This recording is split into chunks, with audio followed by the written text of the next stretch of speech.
Warning: the following story contains descriptions of graphic violence. Viewer discretion is advised. This is the case of Harold Shipman. Harold Frederick Shipman was born on the 14th of January 1946 in the Bestwood Estate, a council estate in Nottingham. He was the second of three children. His father, also Harold Frederick Shipman, was a truck driver. His mother was Vera. His working-class parents were devout Methodists. When growing up, Shipman was an accomplished rugby player in youth leagues. Shipman passed his 11 plus in 1957, moving to High Pavement Grammar School in Nottingham, which he left in 1964. He excelled as a distance runner, and in his final year at school served as vice captain of the athletics team. Shipman was particularly close to his mother, who died of lung cancer when he was age 17.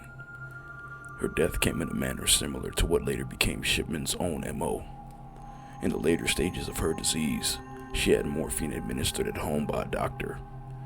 Shipman witnessed his mother's pain subside despite her terminal condition until her death on June 21, 1963. On November 5, 1966, he married Primrose May Oxtby. The couple had 4 children.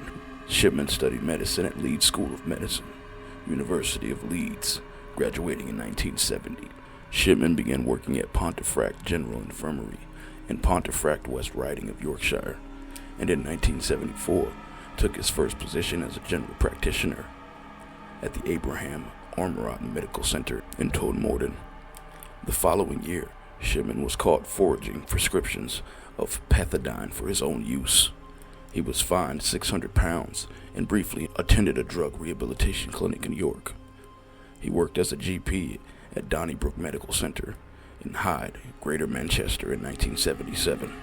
Shipman continued working as a GP in Hyde throughout the 1980s and established his own surgery at 21 Market Street in 1993, becoming a respected member of the community. In 1983, he was interviewed in an edition of the Grenada television current affairs documentary, World in Action, on how the mentally ill should be treated in the community. A year after his conviction on charges of murder, the interview was rebroadcast on Tonight with Trevor McDonald.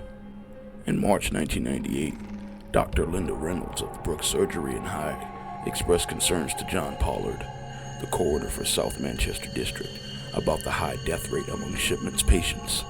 In particular, she was concerned about the large number of cremation forms for elderly women that he had asked to have countersigned. Police were unable to find sufficient evidence to bring charges and closed the investigation on April 17th. The Shipman inquiry later blamed Greater Manchester Police for assigning inexperienced officers to the case. After the investigation was closed, Shipman killed 3 more people. A few months later, in August, taxi driver John Shaw told the police that he suspected Shipman of murdering 21 patients. Shaw became suspicious, as many of the elderly customers he took to the hospital, while seemingly in good health, died in Shipman's care. Shipman's last victim was Kathleen Grundy, a former mayor of Hyde who was found dead at her home on the 24th of June, 1998.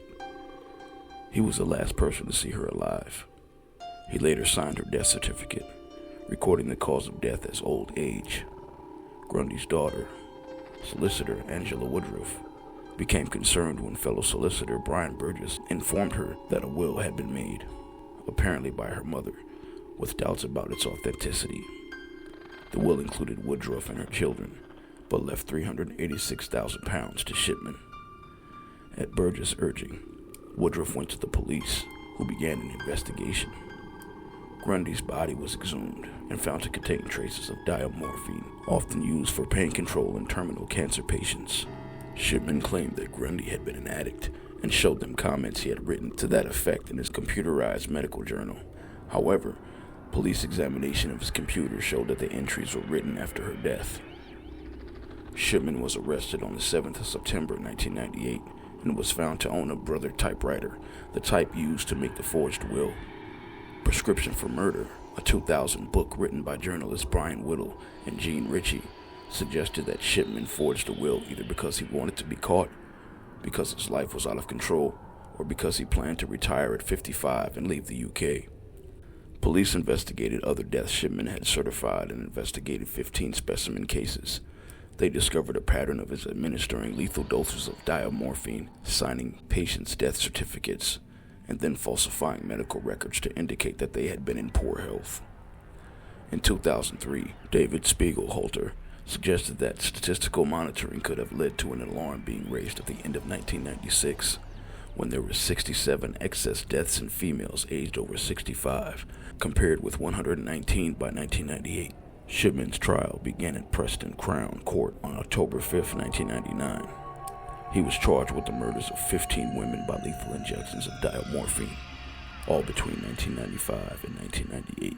Names include Mary West, Irene Turner, Lizzie Adams, Jean Lilly, Ivy Lomas, Muriel Grimshaw, Mary Marie Quinn, Kathleen Wagstaff, Bianca Pomfret, Nora Nuttall, Pamela Hillier, Maureen Ward, Winifred Miller, Joan Malia, and Kathleen Grundy.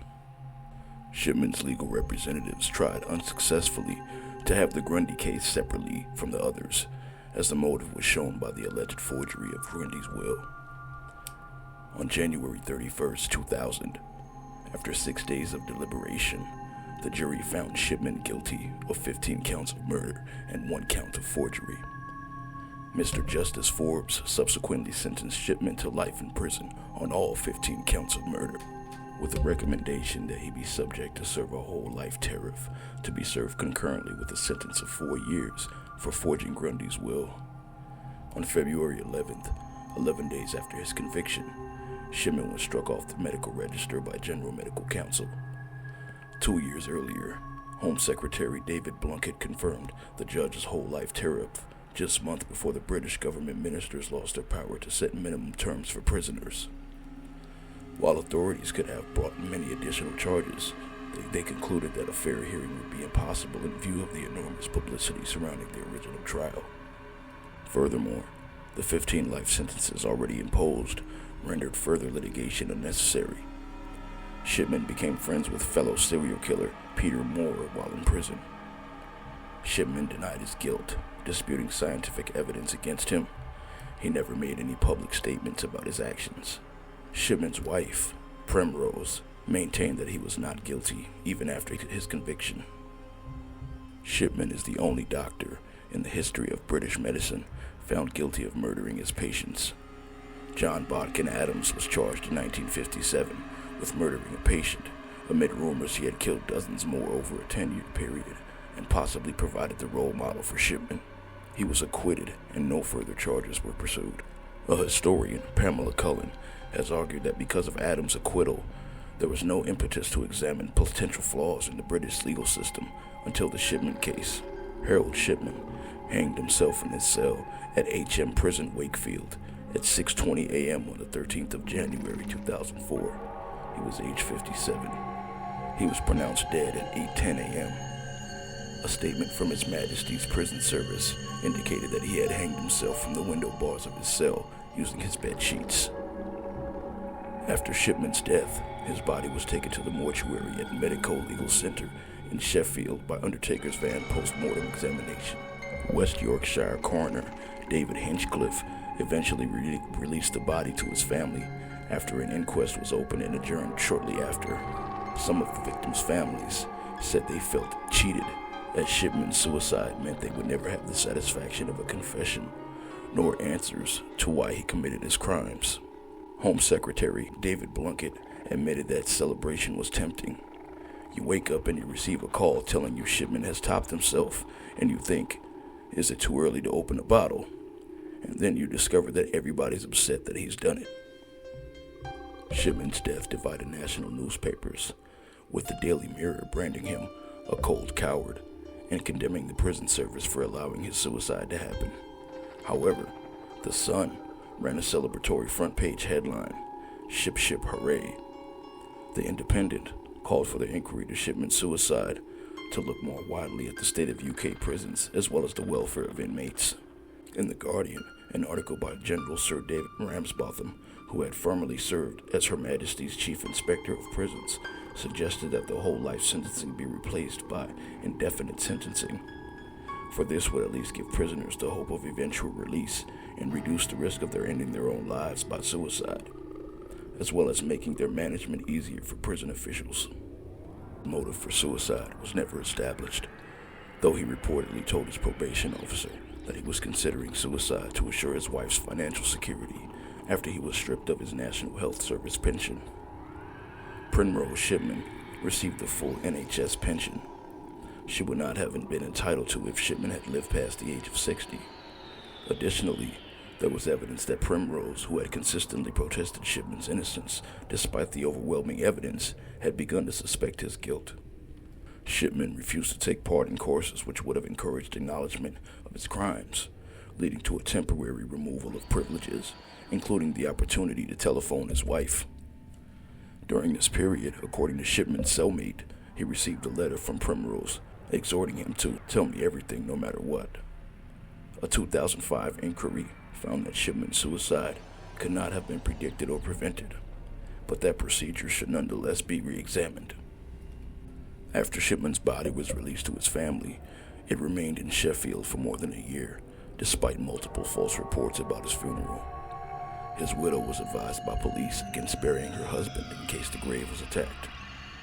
Shipman was eventually cremated on the 19th of March 2005 at Hudcliffe Wood Crematorium.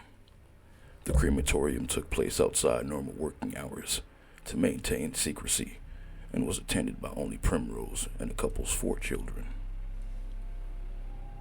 For more content, like, share, subscribe, and hit the notification bell. Thank you.